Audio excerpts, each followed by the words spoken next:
Holla peeps, it's your girl Schree reporting live for SchreeTV. My baby is awake. Holla! What you say? It's just good that he didn't admit, because we might not even be here today. Opening statements are still going on in this case here. Joshua Gooker. Or is it Gouker? It's G-O-U-K-E-R. Kill his kid. They're saying he's the one that was the manipulator that got his son involved in murder. We'll know more once the trial gets started. Opening statement's kind of boring, you know what I mean? Let's get to the meat. Give me some meat. Put some meat on the bone.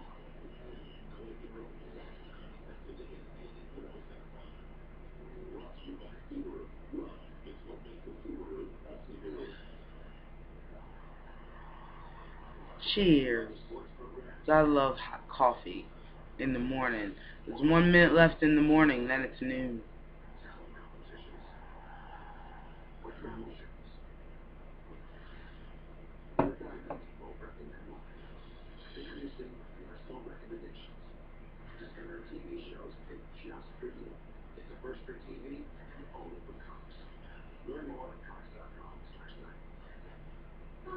Holla at all SchreeTV watchers out there. Y'all know I love you. This is why I do it. For you. Holla.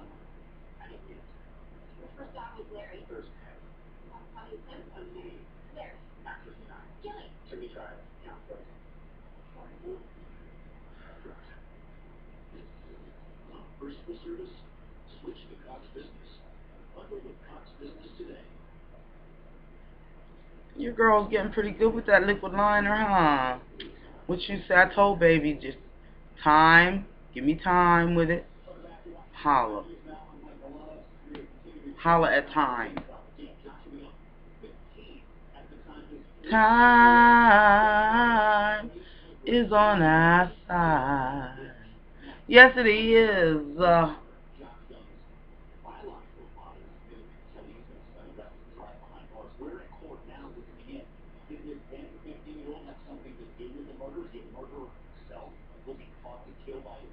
Did he murder himself?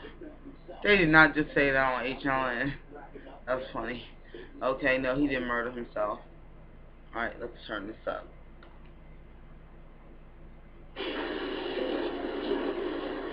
A lot of scrambling going on. The police investigation goes through Bridgewood, and those kids ultimately are not charged. The prosecutor talked about the rabbit hole.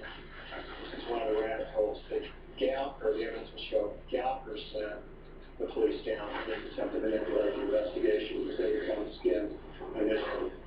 Now, Gouker has 2 more women police involved with. Amanda is involved with Cassie. He's involved with Angelique. I think Jahara will deny that he was involved with her. Then he's involved with 2 other women at the same time, Christine in Michigan and Nicolette.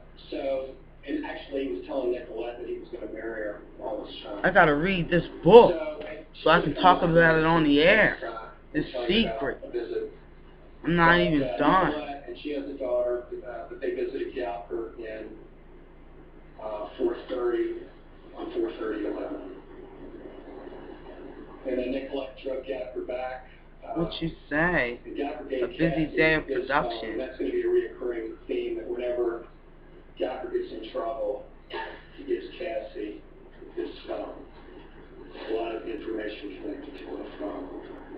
So Nicolette brings Gouker back from Michigan. Gouker, on the way out, steals her laptop, rug, and comforter on 5/6. This is just 4 days before the murder.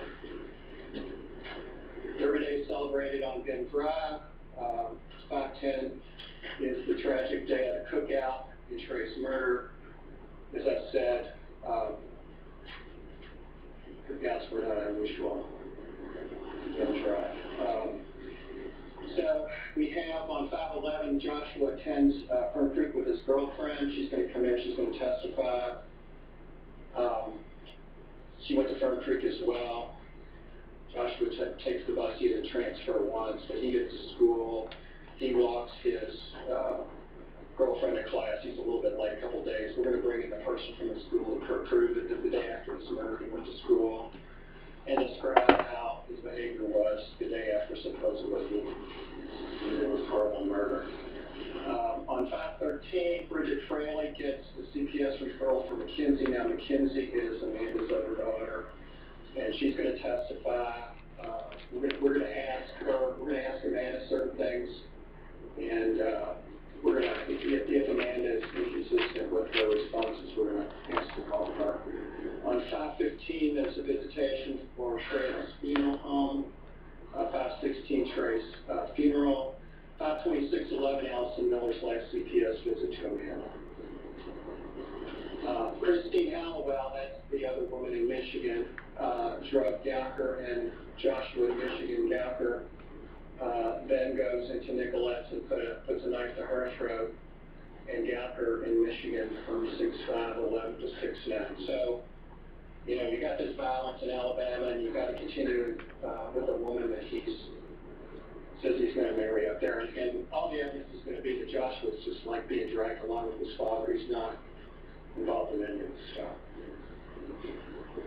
Okay, supposedly, then there's going to be information that Amanda disappears with some man, took an EPO out on Gowker on 6/3.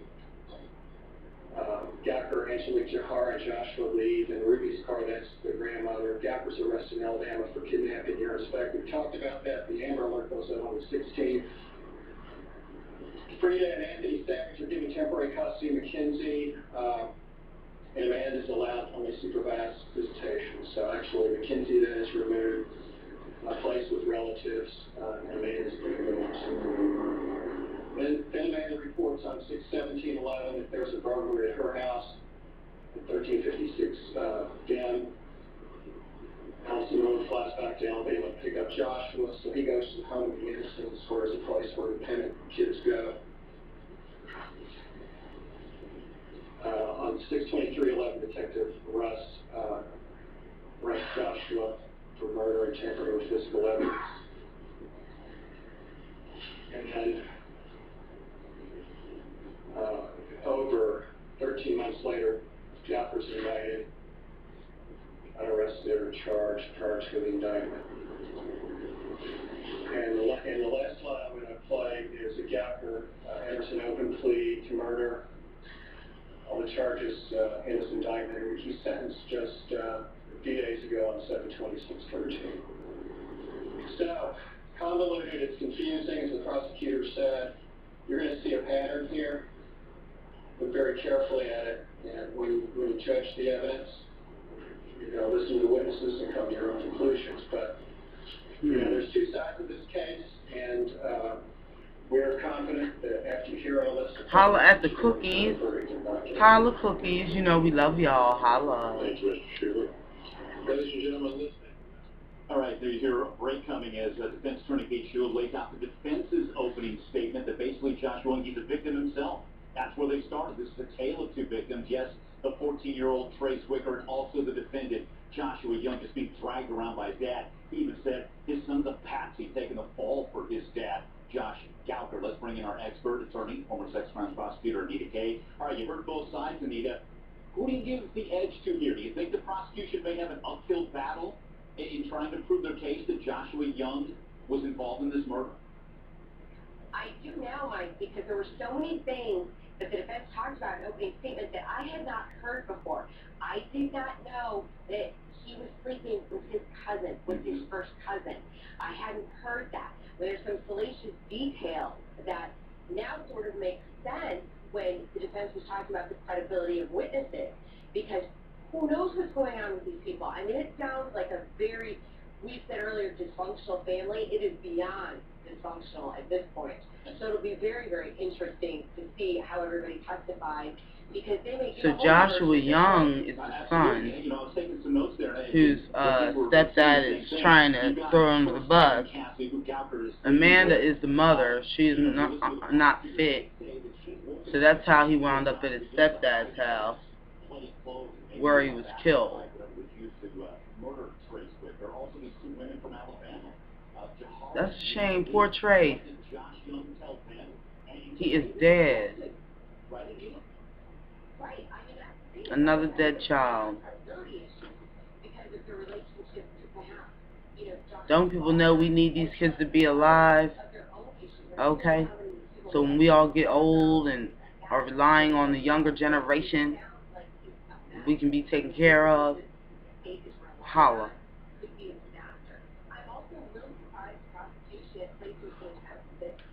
The brother was in on it too, though.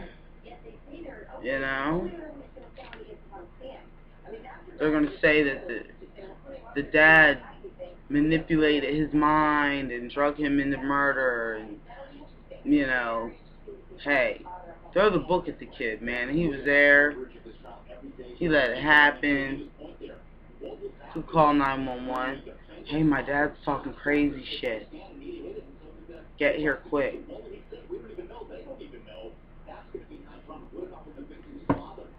Yeah, because if you murder somebody, you're going to go to jail. So don't do it. You be on my show, Lock Up. That is my show. You know what I mean? But you don't want to be in there.